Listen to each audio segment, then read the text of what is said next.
পুলিশি দমনপীড়ন, লাঠিচার্জ আর কাঁদানে গ্যাসের ধোঁয়া তবুও থামছে না ভারতের রাজধানী দিল্লির রাজপথ। শিক্ষা ব্যবস্থার আমূল সংস্কার এবং শিক্ষামন্ত্রী ধর্মেন্দ্র প্রধানের পদত্যাগের দাবিতে উত্তাল ভারত। তরুণ প্রজন্মের গড়া ব্যঙ্গাত্মক আন্দোলন ককরোচ জনতা পার্টি বা সিজেপি এর ডাকে ২০ জুলাই সংসদ অভিমুখে মিছিলে নামে হাজার হাজার ক্ষুব্ধ তরুণ তরুণী।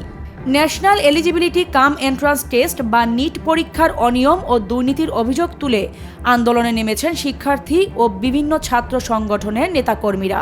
নিষেধাজ্ঞা অমান্য করে সংসদ ভবনের দিকে এগিয়ে যাওয়ার চেষ্টা করতেই মধ্য দিল্লিতে নেমে আসে পুলিশের কঠোর খড়গ, চলে বেপরোয়া লাঠিচার্জ ও কাঁদানে গ্যাসের শেল নিক্ষেপ।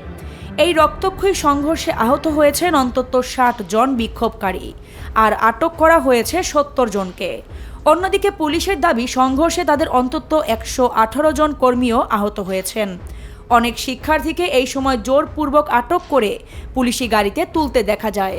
ভারতের প্রধান বিচারপতির বেকার তরুণদের নিয়ে করা এক বিতর্কিত মন্তব্য থেকে জন্ম নেয়া এই তেলাপোকা আন্দোলন আজ দেশের অন্যতম বড় গণবিক্ষোভের রূপ নিয়েছে।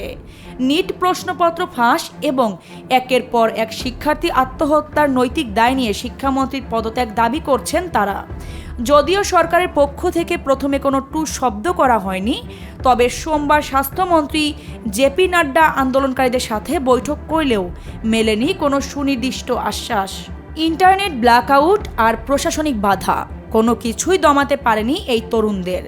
পুলিশি বর্বরতার প্রতিবাদে আন্দোলনকারীরা দ্বিগুণ শক্তিতে ফিরে এসেছেন যন্তর মন্তরে। তাদের সাফ কথা, এই আন্দোলন থামছে না।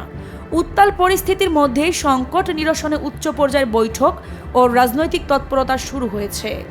বিভিন্ন ছাত্র প্রতিনিধি দলের সঙ্গে সংশ্লিষ্ট কর্তৃপক্ষের বৈঠক ও স্মারকলিপি হস্তান্তরের দৃশ্য গণমাধ্যমে উঠে এসেছে। মোদী সরকারের বিরুদ্ধে তরুণ প্রজন্মের এই দাবানল শেষ পর্যন্ত কোথায় গিয়ে ঠেকে সেটাই এখন দেখার বিষয়। আরিফা পুষ্প, নিরপেক্ষ। নিরপেক্ষ, সত্য প্রকাশে আপোষহীন।